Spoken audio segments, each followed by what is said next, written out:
Hi guys, welcome to the Hunter Report. I am a photographer and tomorrow I'm doing a really big photo shoot. It's going to be about 4 hours, Central Park, New York City.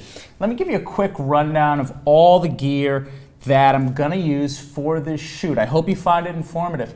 This is the Hunter Report. I am Hunter. Please subscribe. Please give me a thumbs up. All right, let's get into some gear.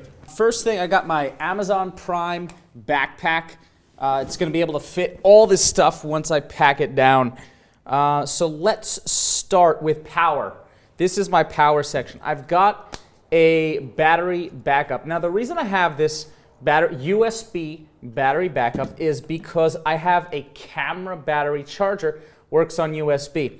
I've got 4 camera batteries for my Sony camera, and just in case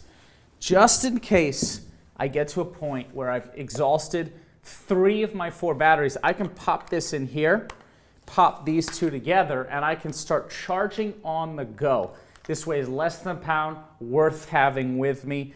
It could mean the difference between getting that magical shot and missing the magical shot. So always helps to be prepared.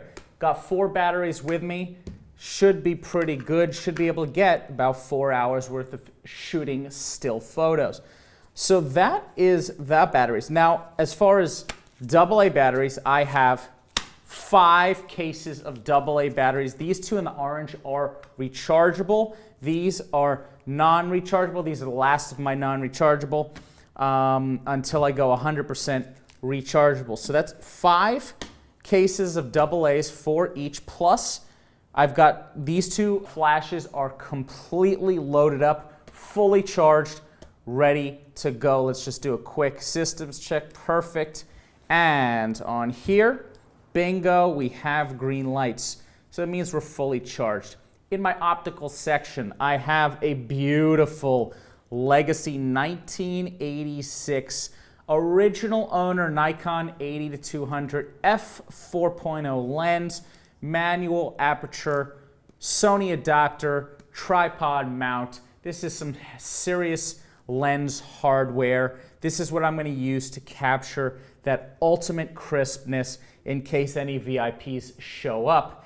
And it's very possible that they do. That's why I'm going to bring out the big guns. Got my Sony a6000, which is an APS-C camera. It's the latest. It's about to be updated by Sony, possibly this week. I can fit this lens on here. It's got the E-mount adapter right here. Camera's got a 50-1.8 on here just in case I want to get some nice close-up portrait bokeh. And I have here the Go Wing lens holder. This is a lens holder. It holds 2 lenses. And so I always have this. This is my wide-angle lens. It's my 18-55. Yeah, it's the 18-55 Sony APS-C, very crisp lens. And so this covers my wide angle. The 1.8 covers my low light and my bokeh. And my 80-200 gives me that distortion if I want to, blow out the background. Bring objects in the background closer, make them look bigger. So I am fully covered optically. I've got a lens hood that pops onto the Sony lenses. Don't have a lens hood for the Nikon, and I think I'll be okay. Inside of here, I've got a 5-way reflector. I've got gold, I've got white, I've got silver, and a few other combinations in here. I'm going to have in the neighborhood of 15 to 20 people at this shoot with some assistants. So I'm going to have my assistants hold some of these flashes. I might have them hold some of the bounce cards. You don't know where the sun, this is going to be an outdoor shoot in Central Park in New York City. So you don't know what the sun is going to hold. You just don't know, because we're going to be wandering around looking for those incredible, iconic shots.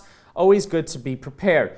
Let's get into lighting. In lighting, I've got 2 flashes. I've got a Yongnuo, right here's the Yongnuo Mark IV, and it's a very high guide number. I don't know the exact number. You can check the description below where you get it on Amazon.com for the exact guide number. I think it's in the neighborhood of anywhere from 70 to 150, and it's a great flash. The reason I like this flash, it's cheap, number 1. Number 2, it's got an audio indicator to let you know exactly when the flash is done recharging. So this is, I'm actually going to switch this out right now. Check this out. Tactical flashlight goes on all Hunter Paris flashes. When you get a Hunter Paris photo shoot, you get Hunter Paris quality. And why do I have the tactical flashlight? Because in low light situations, even the auto assist light on a flash on the camera is not effective as a bright powered LED light. Am I going to use this in a daytime shoot? No. However, if we get into the nighttime hours, you know, sunset, blue hour, we're talking, it's East Coast time, so we're talking, you know, 5:30, 6:30 to 7 p.m. Eastern, I suppose it's standard time. This tactical flashlight might come in handy, but whatever flash is my primary flash is where the tactical flashlight and the Gary Fong, as you see right here, light diffuser goes. So this is the primary flash. I don't usually bring this flash out. I only bring it out for studio shoots and for major photo shoots. Otherwise, I'm going to rock this baby right here, which is a cheap old $25, best flash money can buy, $25, completely manual flash. The Yongnuo is TTL. So this is now the primary flash for tomorrow, and it is ready to rock and roll. In the flash bag, of course, I have this. And this thing is great because it has a little tripod, 1/8 inch, 1/4 inch jack right down there. In case, I have the tripod right here, in case one of my assistants is not available, or in case one of the assistants is holding this and I need an extra pair of legs or hands, boom, right on the tripod. Tripod also does multiple use capability because I can get the 8200, which doesn't have image stabilization, onto the tripod if need be. So, we were talking about lighting. Boom, boom. Lighting 1, lighting 2. This is a master flash. The Yongnuo is a master flash. So it syncs up to the slave flash. I hate the terminology. You could call this the primary flash. You could call this the secondary flash. So they sync up, which means that this is on camera. We'll fire this. Now, if I want to do off-camera flash, I'm going to be grabbing my Yongnuo 622C flash transceivers. Pop this baby right here onto the camera. These take AA batteries, which is where, boom, boom, my reserves come in. Pop this onto the camera. Then I can start firing either this one, okay, because this can be instantly a secondary flash with just the transceiver plus this, or I can fire both flashes off camera, one on the tripod, one holding by my assistant, and firing from the controller. Lots of different combinations here, lots of different lighting setups. I just always bring 2 of these together. Do I even need 2 of these? That's the question. Yes, I do, and I'll tell you why. If I want to pop this on here, okay, and then I want to get this onto the master flash, right?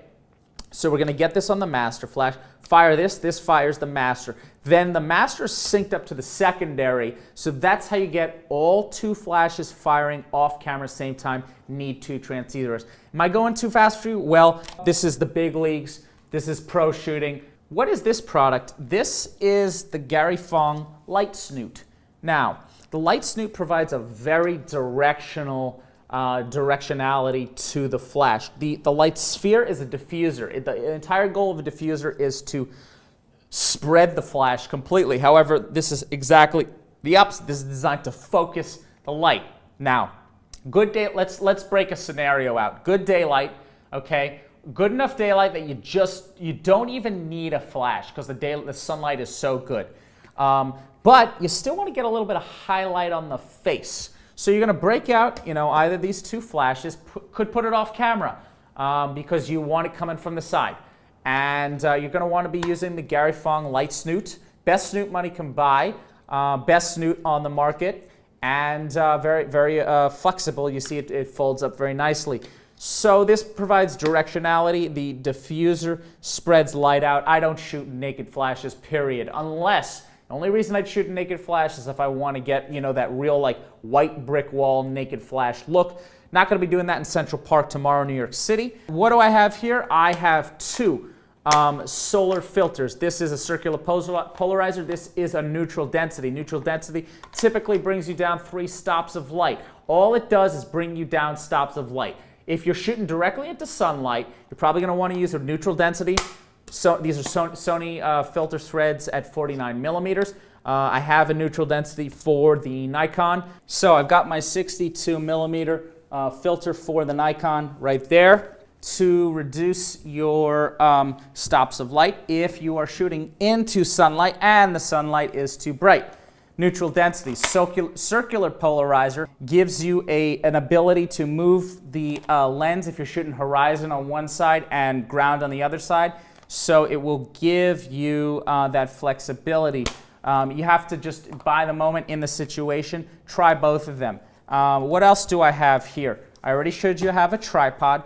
I'm actually going to switch this out. So check it out here. I've got a flash hold-em-a-jiggy. So flash goes in there, tighten that up, pop this onto the tripod, 1/4-inch thread, fits right onto the tripod. Tripod has ball mount, so I don't even have to fiddle with this annoying thing here. They do make one with a ball joint, but since tripod already has ball joint, don't need the extra ball joint.